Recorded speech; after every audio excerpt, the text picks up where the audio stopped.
सम्पूर्णमा elevate academy online learning प्लेटफर्मको तर्फबाट नमस्ते। आज मैले हजुरहरूको सामु रिपोर्टेड स्पिचको पार्ट 7 भिडियो लिएर उपस्थित भएको छु। मैले यस भिडियोमा स्पिच अफ क्वेशन्स बारे तपाईलाई पढाउने छु र केही नियमहरू, केही बेसिक रुल्स र त्यसका केही उदाहरणले तपाईलाई बुझाउने प्रयास गर्नेछु। हामी आफ्नो टपिकतिर लागौं। यहाँ सुरुमा लेखिएको छ स्पिच अफ क्वेशन्स। स्पिचमा यस अर नो क्वेशन्स वा WH क्वेशन्स भएमा नियम न अनुसारका नियमहरूको पालन गरी डाइरेक्टबाट इन्डाइरेक्ट बनाउनु पर्ने हुन्छ। यदि तपाईको डाइरेक्ट स्पिचमा यस अर नो क्वेशन अथवा WH क्वेशनको प्रयोग भएको छ भने तपाईले त्यसलाई डाइरेक्टबाट इन्डाइरेक्टमा बदल्दा केही नियमहरूको पालन गर्नुपर्ने हुन्छ। केही नियमलाई सम बेसिक रुल्स भनेर बुझाउने प्रयास गरिएको छ। यहाँ 1 नम्बरमा लेखिएको छ सामान्यत reporting verb ask or question, inquire, want to know etcetera राख्ने। हामीले सामान्यत चाहिँ रिपोर्टिङ भर्बको रूपमा चाहिँ ask, question, inquire, want to know etcetera राख्नुपर्ने हुन्छ। त्यस्तै गरी कनेक्टिभ स्पिच, स्पिचमा लेखिएको छ यस अर नो क्वेशन भए इफ अर वेदर र स्पिचमा WH क्वेशन भए QW हु क्वेशन भन्न खोजेको लाई नै राख्ने। WH क्वेशनलाई QW भन्नाले क्वेशन वर्ड भन्न खोजिएको। क्वेशन वर्ड जस्तै वाइ भयो, हाउ भयो, व्हेन भयो इत्यादि राख्ने भन्न खोजिएको छ। जुन चाहिँ मैले यस अर नो क्वेशन पढाउँदै खेला उहिलेको भिडियोमै पढाइसकेको छु। हामी अगाडि बढौं। यहाँ तल लेखिएको छ यहाँ QW अर्थात् स्पिचमा भएको क्वेशन वर्ड जस्तै वाइ, हाउ, व्हेन इत्यादि क्वेशन वर्ड भन्नाले कस्तो हुन्छ भनेपछि वाइ, हाउ, व्हेन इत्यादि हुन जान्छन्। 3 नम्बरको नियममा हेरौं। 3 नम्बरले भन्दछ स्पिचको प्रोनाउन्स चेन्ज। स्पिचको 4 नम्बरले भन्दछ स्पिचको टेन्स चेन्ज। 5 नम्बरले भन्दछ स्पिचको अदर चेन्जेस। स्टेटमेन्टको नियम अनुसारलाई नै लागू गर्ने। जुन अघिल्लो भिडियोहरुमा मैले स्टेटमेन्टका केही नियमहरु पढाएको छु। हामीले यहाँहरु पनि प्रोनाउन्स चेन्ज गर्दा अथवा टेन्स चेन्ज गर्दा अथवा अरु कुनै चेन्जेसहरु गर्दा पनि त्यही स्टेटमेन्टका नियमहरुलाई पालना गर्नुपर्दछ। त्यस्तै गरी हाम्रो 6 नम्बरमा रहेको छ। 6 नम्बरमा लेखिएको छ स्ट्यान्ड चाहिँ अलि लुज भएको छ, अब ठिक छ। हेरौँ त 6 नम्बरमा लेखिएको छ स्पिचलाई स्टेटमेन्ट फर्म S+B मा मिलाउने। हामीले स्पिचलाई स्टेटमेन्टको फर्ममा मिलाउनु पर्ने हुन्छ। त्यस्तै गरी 7 नम्बरमा लेखिएको छ। 7 नम्बरमा के लेखिएको छ भनेपछि नोट 1, नोट 2, नोट 3 स्टेटमेन्टमा दिएकै नियमहरु लागू गर्ने। जुन मैले अघिल्लो भिडियोमा पार्ट 4 र पार्ट 5 मा note 1, note 2, note 3, note 4, note 5 सम्म मैले पढाएको छु। तर तपाईले स्पिच अफ क्वेशन्समा नोट 1, 2, 3 मा बढी ख्याल गर्नुपर्ने हुन्छ। र अन्त्यमा फुल स्टप दिने। यो कुरा पनि एउटा नियम हो, त्यसैले यो कुरा मैले लेखेको छु तर प्राय किताबमा लेखेको हुँदैन। यो कुरा पनि एउटा नियम हो, फुल स्टप चाहिँ हामीले दिन बिर्सनु हुँदैन। इक्जाम्पलमा पुराना किताबमा पाइन्छ full stop has to be given भनेर लेखेको हुन्छ, मैले त नेपालीमै लेखिदिएँ। अब यहाँ इक्जाम्पलमा पहिलो इक्जाम्पल हेरौँ। इक्जाम्पल एमा लेखिएको छ, इक्जाम्पल एमा डाइरेक्ट स्पिच रहेको छ। डाइरेक्ट स्पिचमा लेखिएको छ he said to her are you playing chess भनिएको छ। यसको इन्डाइरेक्ट के भयो त? यसको इन्डाइरेक्ट हुन जान्छ यो चाहिँ यस नो क्वेसन। डाइरेक्ट स्पिचमा तपाईँ यो के भए रहेछ? यस नो क्वेसनको प्रयोग भए रहेछ भने तपाईँले नियमअनुसार इन्डाइरेक्ट स्पिचमा बनाउँदा के को प्रयोग गर्नुपर्छ? इफ वा वेदरको प्रयोग गर्नुपर्ने हुन्छ। इन्डाइरेक्ट के भयो त? इन्डाइरेक्ट हुन जान्छ he asked her if she was playing chess.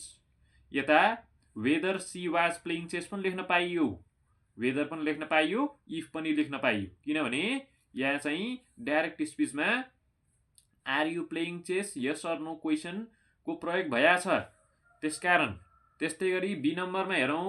Be नम्बरमा डाइरेक्ट स्पिच रहेको छ।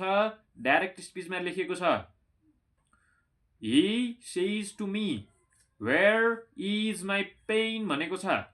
यो वेयर भने के रहेछ?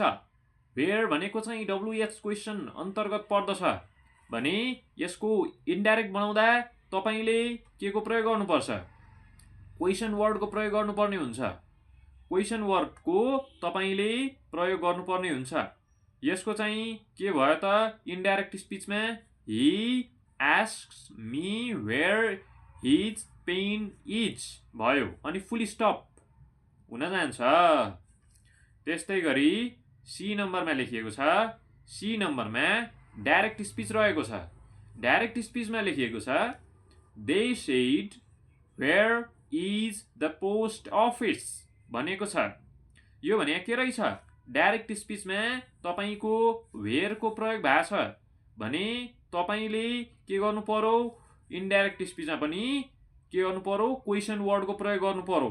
क्वेसन वर्ड भन्नाले वेयर, हु, वेन, हाउ नै हो। त्यसो भए तपाईँले इन्डाइरेक्ट स्पिचमा हेर्नु त यता वेयरको प्रयोग भए रहेछ।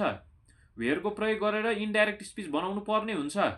इन्डाइरेक्ट स्पिच के भयो त? हेरौँ त। इन्डाइरेक्ट स्पिच हुन जान्छ they wanted to know where the post office was हुन जान्छ। बुझ्नु भएको होला। अब डी नम्बरमा हेरौँ। डी नम्बरमा लेखिएको छ, डी नम्बरमा रहेको छ डाइरेक्ट स्पिच। डाइरेक्ट स्पिचमा लेखिएको छ she says to me what's your name भनेको छ। यो भने के रहेछ? यो भने के रहेछ? यो भने पनि डब्लुएच क्वेसन नै रहेछ। यस अर नो क्वेसन होइन है, डब्लुएच क्वेसन हो। तपाईँले यस अर नो क्वेसन अथवा डब्लुएच क्वेसनलाई छुट्याउन सक्नुहुन्छ, त्यो त म्याक्सिमम विद्यार्थीले सक्छन्। इन्डाइरेक्ट स्पिचमा हेरौँ त। यसको इन्डाइरेक्ट स्पिच के हुन जान्छ? यसको इन्डाइरेक्ट स्पिच हुन जान्छ सी क्वेसन्स मी व्हाट। हेरौँ त, व्हाट माई नेम इज। यसको इन्डाइरेक्ट के हुन जान्छ? तपाईँले डाइरेक्ट स्पिचमा यदि डब्लुएच क्वेसनको प्रयोग भइया छ भने तपाईँले त्यसको इन्डाइरेक्ट बनाउँदाखेरि क्वेसन वर्डको प्रयोग गर्नुपर्ने हुन्छ। क्वेसन वर्ड अर्थात् डब्लुएच क्वेसन नै हो, त्यो चाहिँ बुझ्नु पर्यो। त्यस्तै गरी ई नम्बरको इक्जाम्पल लिया छ। ई नम्बरको इक्जाम्पलमा डाइरेक्ट स्पिच रहेको छ। डाइरेक्ट स्पिचमा रहेको छ today today she said to him did you meet my brother yesterday भनेको छ। त्यसो भए यसको इन्डाइरेक्ट के होला त? यसको इन्डाइरेक्ट के हुन्छ? पहिला चाहिँ तपाईँले बुझ्नु पर्यो डाइरेक्ट स्पिचमा did you meet my brother yesterday भनेको छ भने यो के रहेछ? यस नो क्वेसन हो कि डब्लुएच क्वेसन हो? यो चाहिँ हाम्रो यस नो क्वेसन हो। यस नो क्वेसन छ भने तपाईँले इन्डाइरेक्ट बनाउँदा के को प्रयोग गर्नु पर्ला? अब यदि इन्डाइरेक्ट बनाउँदा तपाईँले चाहिँ इफ वा वेदरको प्रयोग गर्नुपर्ने हुन्छ। त्यसो भए यसको इन्डाइरेक्ट के होला त? मैले यहाँ इफ र वेदर दुइटै लेखेको छु, तपाईँले चाहिँ इफ अथवा वेदर लेख्नुपर्ने हुन्छ। मैले चाहिँ बुझाउनका निम्ति इफ अर वेदर दुवै लेखेँ। यहाँ इन्डाइरेक्टमा हेरौँ, यहाँ लेखिया छ today she inquired him if or whether, एउटा लेखौँ है, ही मेट हर ब्रदर यस्टरडे हुन जान्छ। बुझ्नुभयो होला। अब एफ नम्बरमा हेरौँ, एफ नम्बरमा लेखिया छ, एफ नम्बरमा डाइरेक्ट स्पिच रहेको छ। डाइरेक्ट स्पिचमा के लेखिया छ? डाइरेक्ट स्पिचमा लेखिया छ she said to me must I meet him. यो भने के रहेछ? डब्लुएस क्वेसन हो या कि यो यस नो क्वेसन हो? यो चाहिँ हाम्रो यस नो क्वेसन हो। यसको एन्सर हामीले यस अर नोमा दिन सक्छौँ, त्यस कारण चाहिँ यो के हुन जान्छ? यो चाहिँ हाम्रो यस नो क्वेसन हुन जान्छ। इन्डाइरेक्ट के भयो त? इन्डाइरेक्ट के हुन जान्छ भनेपछि यदि यस नो क्वेसन छ भने तपाईँले इन्डाइरेक्ट बनाउँदा चाहिँ इफ वा वेदरको प्रयोग गर्नुपर्ने हुनेछ भनेको छ। त्यो चाहिँ हुन्छ। त्यो इन्डाइरेक्ट के हुन जान्छ त हेरौँ त। इन्डाइरेक्ट हुन्छ she asked me if she had to meet him हुन्छ। बुझ्नु भएको होला। जी नम्बरमा हेरौँ, यहाँ जी नम्बरमा लेखिया छ, जी नम्बरमा डाइरेक्ट स्पिच रहेछ। डाइरेक्ट स्पिच के रहेछ भनेपछि डाइरेक्ट स्पिचमा लेखिया छ Tina said to Tom where did you meet my father भनेको छ। यो भने के रहेछ? यो भने चाहिँ डब्लुएस क्वेसन रहेछ। डब्लुएस क्वेसन रहेछ भने तपाईँले यसको इन्डाइरेक्ट बनाउँदा चाहिँ क्युडब्लु प्रयोग गर्नुपर्ने हुन्छ। क्युडब्लु अर्थात् क्वेसन वर्ड, क्वेसन वर्ड अर्थात् वेयर हु हाउ नै हो, त्यही नै प्रयोग गरेर तपाईँले त्यसको इन्डाइरेक्ट बनाउनु पर्ने हुन्छ।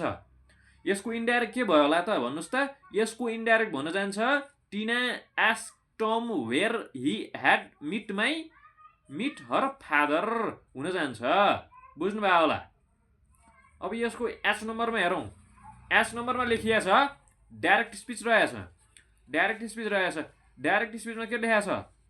अनु said to Asis who broke this glass. यो भने के रहेछ? यो चाहिँ डब्लुएस क्वेसन रहेछ। यो चाहिँ डब्लुएस क्वेसन रहेछ। त्यसो भए यसको इन्डाइरेक्ट के होला त? इन्डाइरेक्टमा तपाईँले क्वेसन वर्डको प्रयोग गर्नुपर्छ यदि तपाईँको डाइरेक्ट स्पिचमा डब्लुएस क्वेसनको प्रयोग भएछ भने। इन्डाइरेक्ट के भयो त?